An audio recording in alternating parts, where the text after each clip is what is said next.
Hey everybody, welcome to the Republic Bandwagon Webinar. Can everybody hear me? I think they can. I can hear Okay, you. cool. Good. Great. So we're so excited to be here today with Harold Hughes, the founder and CEO of Bandwagon. This webinar is hosted by Republic. We are an investment platform where anybody can invest in startups. And we're really excited about this mission, democratizing the funding environment, which has a great impact on both founders and prospective investors alike. And thanks so much for being here. So excited to have Harold tell everybody more about Bandwagon and what's going to make this an awesome investment opportunity. So welcome, Harold.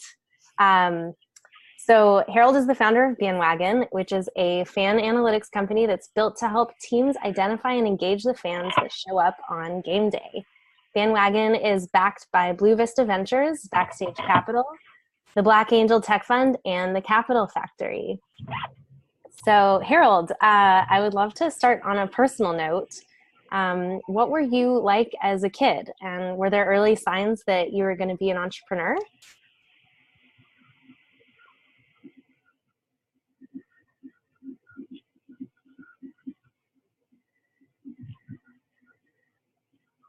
Oh, Harold, actually, I'm not able to hear you. Is there any chance you're on mute? I am on mute. Sorry. Okay. I just No to do that. Sorry. Can you hear me now? Can you hear me now? Yeah, we can hear you now. Perfect. Okay. I was getting background noise. I thought it was me unmuted. Perfect. So yeah.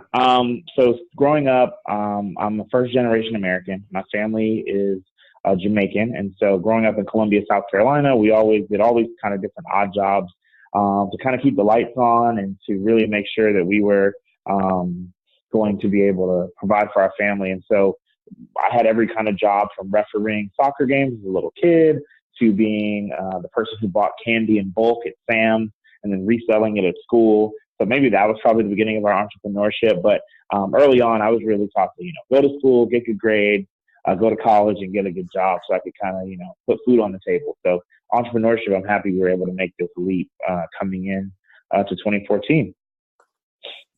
Awesome. That's great to hear. I always love knowing, the origins of somebody going into this crazy life of becoming a founder. And so when it comes to Bandwagon, can you tell us all a little bit about, in your own words, what is Bandwagon and why did you start it? Yeah, so Bandwagon, I got started in 2014. As I finished my MBA at Clemson University, I was really thinking about how, if I was going to be my own boss, what would I be interested in doing? And the number one thing I thought about was how important sports was to my life growing up. There were times when we didn't necessarily have the same resources that our peers had, from laptops to certain kind of extra textbooks. And so, that was kind of tough from the academic world. But when it came to sports, if we're playing on the soccer field or the basketball court, we were all in the same level playing field. And then I flash forward to thinking about that as a sports fan. And I say, well, from a sports fan, it doesn't even really matter. If you're a PhD or a high school dropout or white or black, if you're pulling for the same team, you're hugging and high-fiving when that team wins. And so I really love that atmosphere that really happened for live events. And so in 2014, we started Bandwagon as a ticket company to help fans protect home field advantage, to make sure that that home section or that away section was really curated for you to have like a great experience. And so we started Ticket Marketplace in 2014. And while we were doing that, we started to say, we're making money and we had fans getting into games and it was great. But as we started to grow, we said, well, gosh, there's some things we need to make sure we're protected on. And so we ran into two things. Number one, because we didn't have an official partnership with any teams, we weren't going to be able to confirm that the tickets were real or not, like these were valid tickets. So I was like, man, that's a pretty tough problem. But the next thing we had was, because our fans were buying tickets from us and we weren't tied back to the team, they weren't getting that extra marketing communication, like the game day guide. They weren't getting the after game marketing. So they were really having a cheapened experience because they weren't getting all of what goes into that game day. And so we really took a step back and said, like, what if we could solve that problem going forward for the entire market, not just for us? So we pivoted last year, last fall and summer, to go from a B2C ticket marketplace to being a B2B SaaS company that focused on providing ticket authenticity and then fan identity to teams as well as ticket companies. So it was really born out of our own need there. And so now we're really fortunate and happy to be in the space that we are. It's a much larger market. We really feel like we're the right people to be doing and solving it. And so, yeah, it really kind of came up as we were growing and learning that marketing and ticket space. That's really interesting. Thanks for sharing that. I forgot to mention to everybody who's listening in today, if any questions come up for you that you want to ask Harold, feel free to just put them in the chat and I'll make sure to include them in our discussion. Definitely here to get all your questions answered. And if you're just joining us, if you don't mind muting your microphone, that would be great. So next question for you, Harold, is this sounds like a really unique proposition. Is there anything like Bandwagon already out there? And if so, how is Bandwagon different or better? Yeah, I think about that in a couple of different ways. So number one, at the base of what Bandwagon's doing, we are focused on solving fan identity and ticket authenticity. And so there's a couple of different companies that are doing that using the same type of technology, which is blockchain. And so I look at it in two different ways. You can try and solve that by saying, we're going to do a single channel distribution, meaning we're going to make one channel that every ticket has to go through. And you can think about that as like Walt Disney and Disney World. If you want to go to Disney World, Disney is going to have all of your information because you're going to be buying the tickets from them, you're buying the concession stuff from them, so they end up with all of your information. And so that's what one channel is. And so some of our competitors are going down that avenue. We are actually choosing to do something different. We're choosing multi-channel distribution. And you can think about that as a person who maybe travels a lot and seeing Expedia and Travelocity and all these different places that allow you to buy a ticket to an airline, and somehow your data gets back to that database for that airport. So that's where we look at the difference between what we do versus what some of our competitors do. So I completely see that there are folks out there trying to solve the same problem that we are, but at the same time, we're using an approach that we think is going to be more beneficial to the marketplace. We're going to be able to deliver value much more quickly. And we're really excited about the folks who are starting to work with us as well, because we see that they're really looking at being cutting edge at solving these problems up front. Great, thank you. I think we had a few people just join. Sorry if everybody, when you join, you can mute your microphone. That would be really helpful. And so, Harold, what made you decide to raise money for Bandwagon through an equity crowdfunding campaign specifically, instead of just continuing to raise money from angel investors and VCs? Yeah, so starting Bandwagon was really tough to begin with because we didn't necessarily have the background that you traditionally would have with some of these startup founders that are really notable. And so first was building out a team and getting the education needed to start the company. But next you run into capital and how do you get it? So we actually ended up bootstrapping for the first 11 months of our starting up. And that was really tough, and it really taught us, obviously the importance of a dollar, because every dollar you wanted to make sure it was spent really wisely. And so we took that and how we learned how to spend money then and applied it to every dollar we got from investors. And so, we've been really fortunate and happy to have the investor partners that we have. We have raised over $1 million. Our cap table is incredibly diverse with people from all kinds of different technology backgrounds and experience. I'm really proud of the fact that you look at our cap table and we're 17% LGBTQ, 22% women, and 43% Black and people of color. And that's really just something that's personally important to me. So when I thought about the opportunity to either continue raising money via the traditional channels of venture capital or looking at a crowdfunding campaign like the public, or crowdfunding platform like the public, it was a no-brainer for me. I really think about the opportunities that we create for that next generation of entrepreneur as well as that next generation of investor. So when we think about what it is we're trying to do at Bandwagon, of course we're trying to deliver a product that ends up being a global leader in ticket authentication and ID, but also we look at what impact is that going to have on the investor community and the startup community. And so by helping people get into crowdfunding and startup investing at an early stage, I hope that, in a lot of cases, I feel like we may be some people's first investment via Republic. And I hope that this becomes something that they continue to check Republic after our campaign and start getting plugged into the startups in their local communities, because I really think that's going to be a great opportunity to not only incite some opportunities for increased generational wealth, but also it's going to really tap into the startup ecosystem where you're really democratizing that investment pool and helping early stage startups get the right investors to support them. Yeah, I love that we're, really on the forefront of this movement, and it's still a pretty new Right. concept since it wasn't until Right. 2016, right, when Obama passed Right. as part of the Jobs Act that let people start investing in startups. So really exciting to be on the forefront of that. And so, given the multitude of opportunities that people have to invest in startups on our platform and on others, what, for all the prospective investors that are listening today, what do you want to tell them about what makes Bandwagon a particularly great investment opportunity? Yeah, I think about what we've been building over the last couple of years. It'll be 3 years officially in the beginning of January that we've been at this thing. And I think one of the biggest things I want to make sure to share with prospective investors is that we're in this to build something lasting and build something impactful.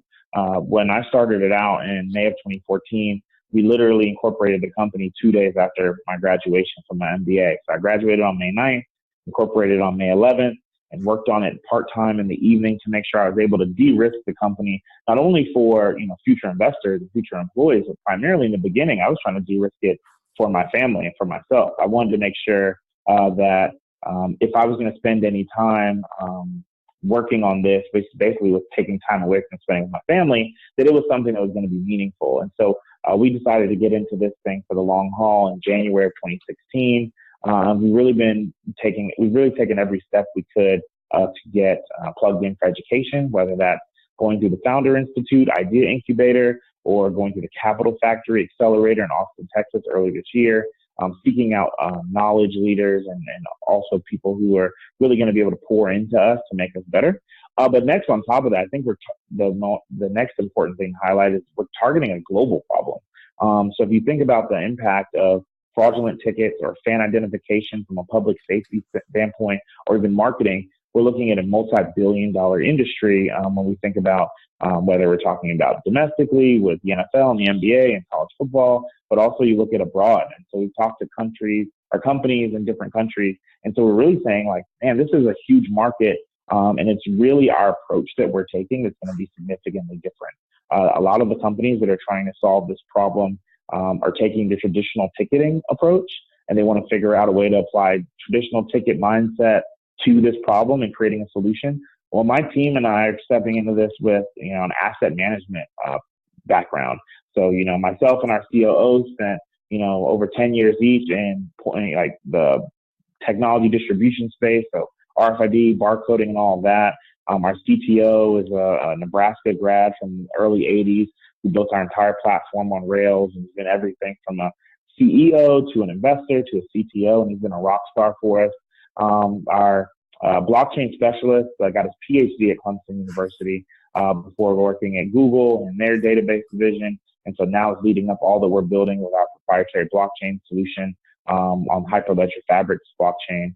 And so we think about that with building out that team is really, really important. We just hired a new head of sales because business development is really, really important. So as excited as we are to be raising money, we know that the next thing is to turn that investment into more money. And so we hired a rock star head of sales who spent time at Career Builder and is an entrepreneur herself, and she's based out of LA. And so we look at our brand specialist, a director of branding and general counsel, got her JD at American University, spent time at Clemson getting her economics degree, and really just building out a rock star team. So we've been really scrappy. We made sure to take all the sacrifices we needed to get to this stage. And so now we're really hitting that next mark. And so when you look at some of the stuff we've been able to do over the last 9 months, we really think we're at that inflection point. And so we believe this is the time to get in with us. And that's why we're really excited about what we're doing and happy for everyone who's on the call, as well as anyone who's going to potentially invest in Bandwagon. Awesome. Yeah, when I hear you talk about it, I'm aware of how much kind of blood, sweat, and tears has gone into this effort, and knowing that you've been working so hard already for a little while, I'm curious what keeps you going, what keeps you and your team motivated? Yeah, I think that when we think about all the stuff that we've been through, it's really been the fact that we came up with this idea because we thought it was a unique way to solve the problem. But at the same time, we were really, really interested in listening to folks who are dealing with it. It's one thing to be an outsider because you're going to come in with a new perspective that someone may not have thought of. But the next challenge in that is, well, are you listening to the people who are going through it and making sure that you're solving their pain point, their true pain point? Not what they say their problem is, but the problem that they're actually experiencing. And so we've done a really great job of listening to the customer, especially when, we think about what their pain points are today versus what their pain points may be tomorrow. I think it was Henry Ford that said something about, if you ask their customers back then, what they wanted, they would have probably said a horse with more legs or more horses or something like that before you start getting into the innovation of automobiles. And so we really have tried to be forward thinking in how we're trying to solve the problem of ticket authenticity and fan identity. But next, I personally, leading this team, selling every person on investing, selling every person on joining the team, that's really been something I've been passionate about because I know how important it is for that founding team to be close-knit. And so we've made sacrifices of all sorts, and I think that's pretty much every startup journey. But it's been really important to us to kind of see it through. One of the things that I often tell my team is that you've got to, entrepreneurship and this whole startup story is a must be present to win kind of game. And so you have to be alive. The companies will be going for you to see the payoff of all the hard work that you put in. And so that's why I really think about all the stuff that they've done and all the stuff we've done together to be able to say, okay, look, we're going to be able to see this through. And it's been really, really good. Yeah, definitely. And the more you put into it, kind of the more motivated you are to make sure it succeeds because of all that upfront effort. So makes a ton of sense. Shifting gears a little bit, curious, another sort of personal question. Part of Republic's mission is supporting minority-led and women-led startups. Both minorities and women are severely underrepresented in the startup ecosystem, as you know well. I was hoping you could talk about a little bit, as a Black founder, what challenges have you experienced in raising funding, and perhaps what advice would you give for other founders to overcome similar challenges? Yeah, that's a really great question. And I think about that just because we're first generation, we're first time entrepreneurs as well. So sometimes you've seen entrepreneurs who've done really well and they've succeeded and now they want to do the next thing. Well, you put in all the sweat and tears and blood and you created the network. And so you've been able to say, hey, look what I built over here. Like, give me a second shot at this. So I think we faced a couple of different challenges, and it'd be, I'd be lying if I said we didn't run into some like overt issues where a person was like, oh, I love this idea, I love the concept, but I'm not sure about you particularly. So that's been some unique stuff that we've had to deal with building this company. But I think the number one thing that we've done to overcome any type of bias or some of the issues like that has primarily been really leveraging the networks of our advisors and our investors and my friends and family.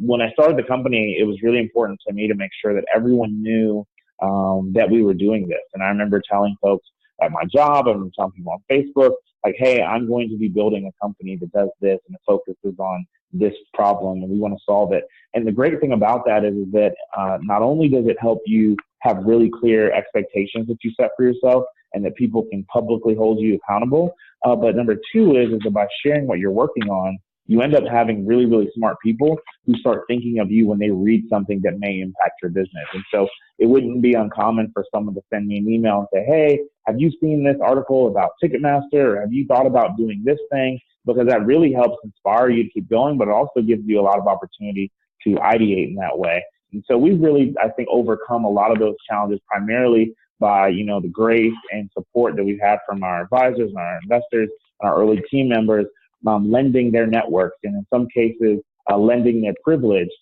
because they're able to be more connected or they have certain relationships that I could have never had people that I just didn't know. And so that's really how we navigated it. And so for any entrepreneur of any background, I think it's important to make sure that you leverage that, but especially for Black founders and women founders, I think it's really, really important to understand as much of that landscape as possible and understand that as you're building out your team, that everyone has their own superpower. And part of that is really being able to help open up doors that in some cases you may not be able to open yourself. So you've done the work, you're qualified, you built a solution. Now you just really need at bats. You need an opportunity to deliver. And so we've been fortunate to have those types of doors open for us by our early supporters, investors, and advisors. That's great advice, and I'm sure it'll be helpful for anybody who's listening, who's going to be going through the same thing or going through it right now. We have a couple questions. The first one comes from Joey. The question is, I'd like to know who the customer for Bandwagon is going to be.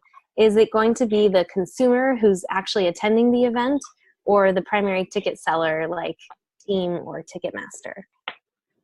Got it. Yeah, thanks, Joey, for your question. So the primary customer for Bandwagon is going to be the team and the ticket company. The fans who are listening on this call, regular people who are going to games and concerts throughout the years, that's not the person who's going to actually see the value of Bandwagon directly. So Bandwagon itself is a SaaS product, so a software as a service product.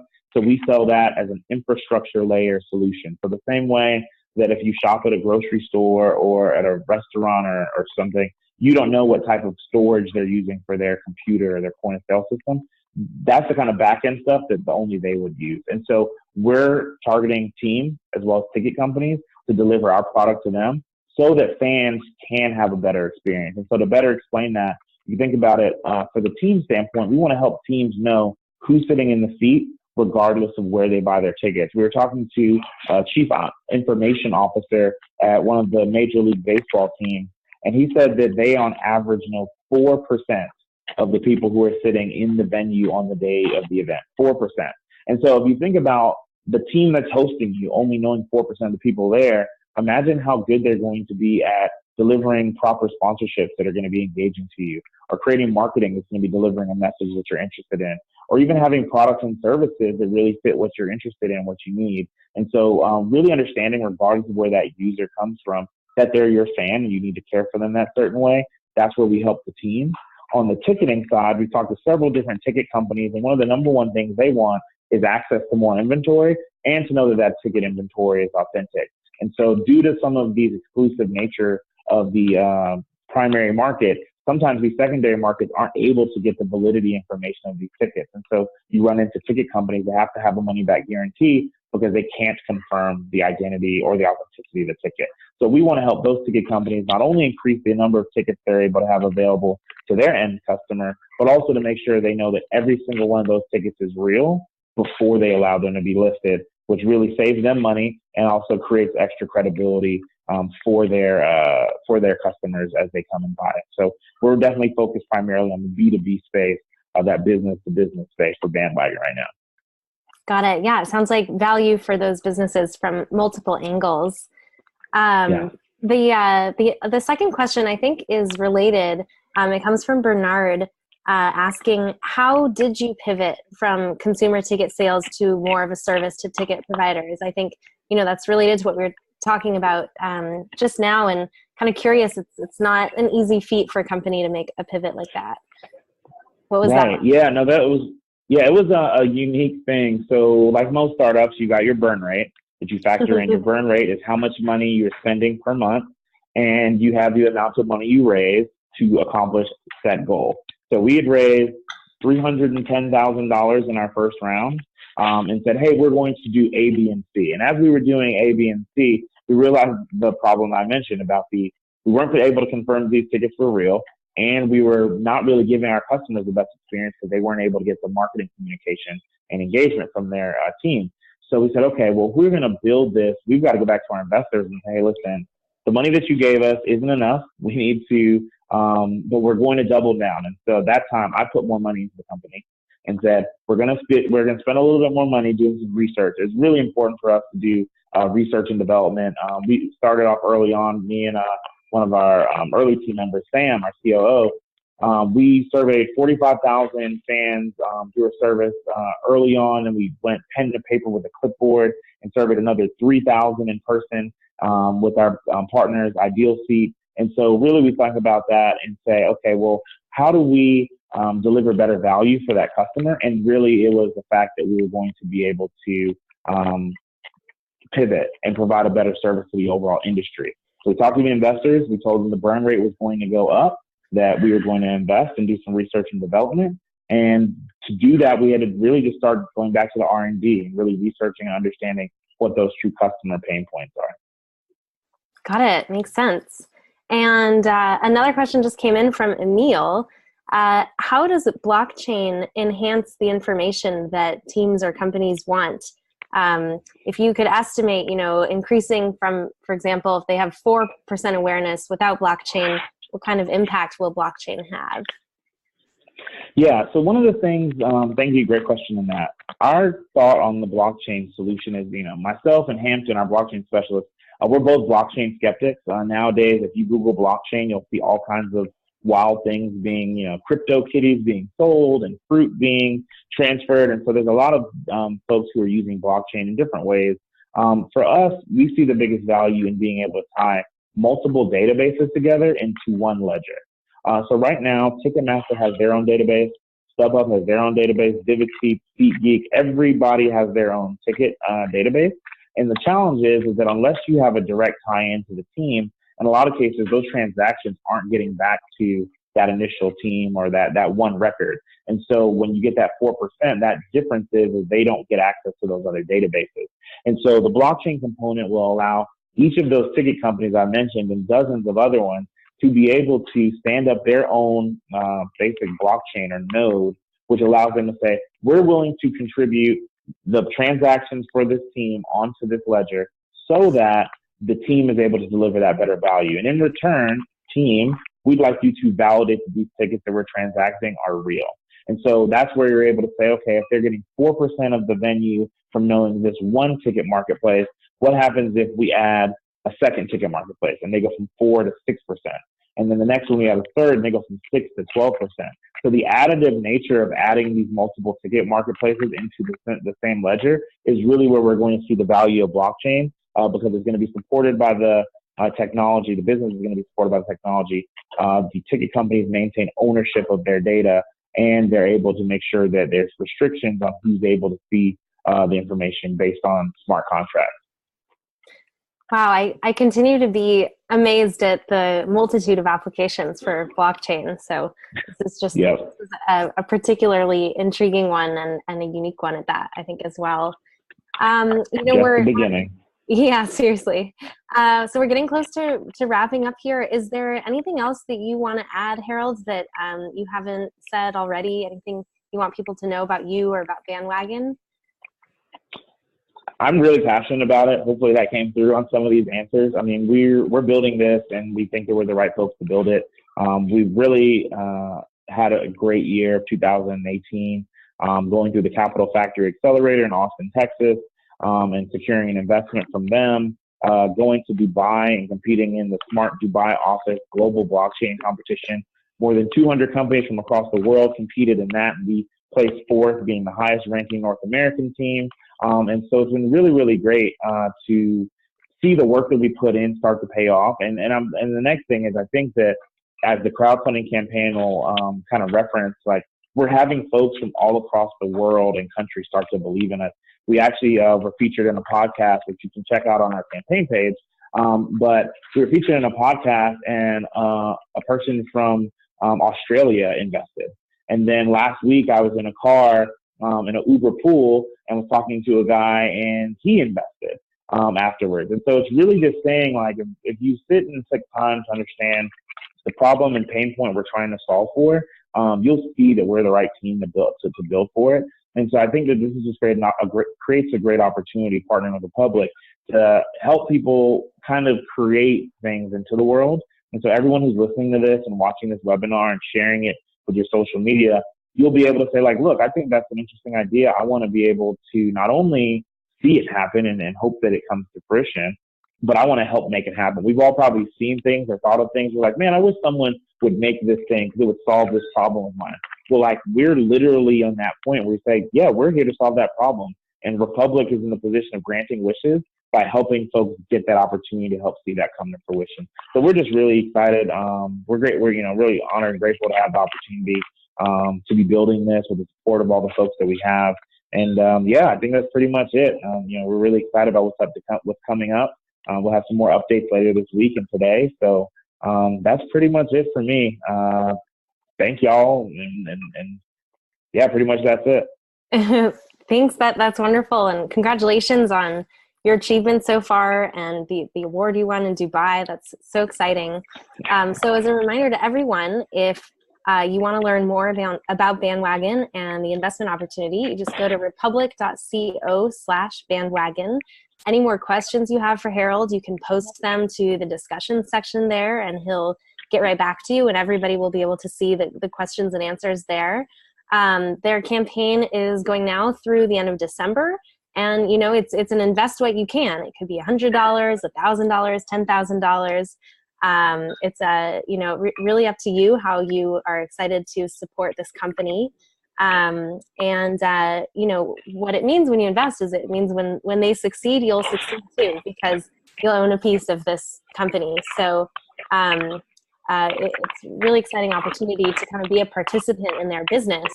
And on top of that, by investing today, you can also get some really cool perks on top of your investment asset. That ranges from an embroidered Bandwagon polo to a private personal meeting with the founder to maybe even a Bandwagon-hosted tailgate party for you and 5 friends, which I think is a really cool perk. So again, that's going to be awesome. Yeah. Do you want to say any more about the tailgate, or? No, I mean, I'm a Clemson grad, probably wearing that. And so we know how to tailgate here in the South, and we're happy to bring a tailgate wherever you are and host a couple of your friends and show you, some great barbecues and cocktail recipes or mocktails if that's your thing. And yeah, I'm just excited about connecting with people. I mean, like I said, the public opportunity to democratize this, we want to connect with as many people as possible, and with anyone who invests with us and suggest information for us. I think they're going to be able to help us build the company to be a better place. So it's really intentional that we want to make sure we have as many people on the bandwagon as possible. I like that. As many people on the bandwagon as possible. So again, Absolutely. that's republic.co/bandwagon. You can learn more about the campaign there. And that's it for today. Thank you so much for being with us today, Harold. And best of luck to you. And thanks everybody. I appreciate it. All right. Bye. Okay.